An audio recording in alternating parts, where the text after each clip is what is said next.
गणित भाग 2 कक्षा 9वीं के पहले पाठ में भूमिति के मूलभूत संबोध की जानकारी दी गई है। प्रश्न संग्रह 1.1 का जो पहला सवाल है उसमें दिया है कि नीचे दी गई संख्या रेखा के आधार पर दूरियां ज्ञात कीजिए। अब जरा ध्यान दीजिए कि आपको एक संख्या रेखा दिया गया है जहां पर कुछ संख्याएं हैं और उनके निर्देशांक दिए गए हैं, बिंदु और निर्देशांक। अब उन बिंदुओं के नाम जो हैं वो हैं Q, P, K, J, H, O, A, B, C, D, E। ये बिंदुओं के नाम हैं और ये निर्देशांक हैं। ठीक है। अब यहाँ पर पहले का पहला सवाल कहता है कि distance between B and E, मतलब B और E के बीच की दूरियां ज्ञात करनी है आपको। तरीका बहुत आसान है। Distance between B and E equal, तो सबसे पहले B और E के निर्देशांक ले लीजिए। B का निर्देशांक 2 और E का निर्देशांक 5। पहले डिसाइड करिए बड़ा कौन है। 5, तो ये क्या हो जाएगा 5 - 2। क्या हो जाएगा 5 - 2, तो आंसर आएगा 3। Therefore distance between B and E equal to 3।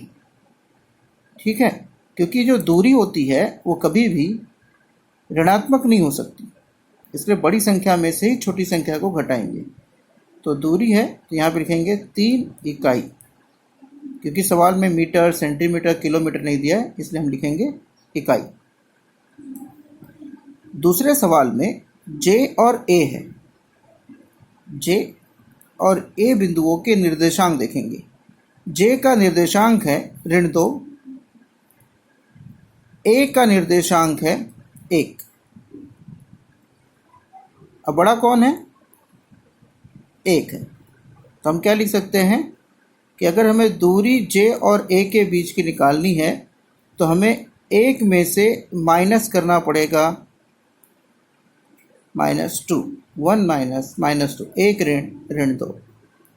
अब जैसा हम जानते हैं माइनस माइनस प्लस होता है, ये प्लस हो जाएगा और दूरी आ जाएगी 1 और 2 मिला करके 3। तो यहाँ पर J और A के बीच में भी दूरी जो है वो 3 इकाई ही है।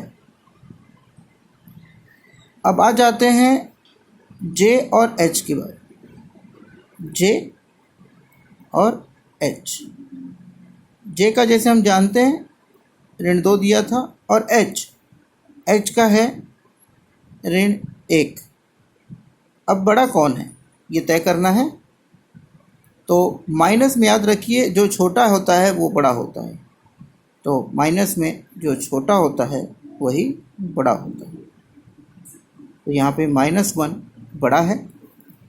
अब हमें J और H के बीच की दूरी ज्ञात करनी है, तो हम -1 में से माइनस करेंगे -2, ऋण 1 ऋण 2, ऋण 1 हमें पता है माइनस माइनस प्लस।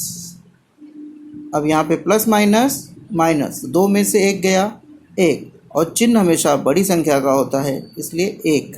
यहाँ पर J और H की जो दूरी है वो आ जाएगी 1 इकाई। ये 3 सवाल आपको समझ में आए होंगे। हम चलते हैं चौथे सवाल की तरफ। अब यहाँ पे दूरी ज्ञात करनी है P और C के बीच में, तो हम सबसे पहले यहाँ पे लिखेंगे P और C। जैसा कि हमने देखा था कि संख्या रेखा पर उनके मान दिए हैं, P का -4 और C का 3, तो हम यहाँ पर वो वैल्यू लिख देंगे। P का -4 और C का 3, तो हमें पता है कि 3 बड़ा है, क्योंकि धनात्मक संख्या ऋणात्मक संख्या से बड़ी होती है। अब हम दूरी ज्ञात करेंगे P और C के बीच में। तो हमें पता है कि हमें 3 में से घटाना है ऋण 4। तो ऋण और ऋण ये धन हो गया, तो 3 और 4 7। इसका मतलब बिंदु P और C के बीच की दूरी 7 इकाई है। अब चलते हैं अगले सवाल की तरफ, और उसमें हमें 2 बिंदु दिए हैं K और O। K का मान दिया है ऋण 3 और O का मान दिया है 0। तो 0 ऋणात्मक संख्या से बड़ी होती है, इसलिए दूरी K और O के बीच की हो जाएगी 0 ऋण 3। 0 ऋण और ऋण धन हो गया, तो इसको जोड़ देंगे, उत्तर आएगा 3। तो K और O के बीच की जो दूरी है वो 3 इकाई होगी। ऐसे ही हम आगे बढ़ेंगे, तो यहाँ O और E के बीच की दूरी ज्ञात करनी है। O और E, जैसा कि हमें पता है O का मान दिया था 0 और E का मान दिया है 5। ये मान हम संख्या रेखा से ही ले रहे हैं।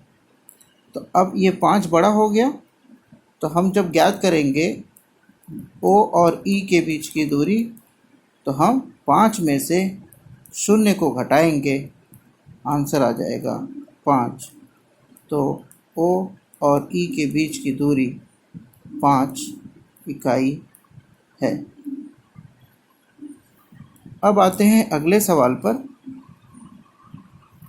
अगले सवाल में जो बिंदु हैं वो हैं P और J। P का मान हमने देखा था ऋण 4 था और J का मान ऋण 2 था। अब इसमें याद आया होगा आपको, माइनस में जो छोटा है वही बड़ा है, तो ऋण 2 बड़ा हो गया। तो जब हम दूरी ज्ञात करेंगे P और J के बीच में, तो हम लिखेंगे ऋण 2 ऋण 4।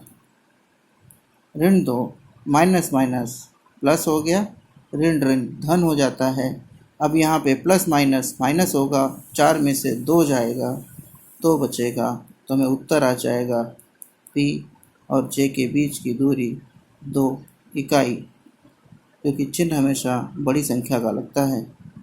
अब ये जो आखिरी सवाल है, ये आपको स्वयं करने का, स्वयं इसे करने की कोशिश करिए, निश्चितः आपको उत्तर सही मिलेगा।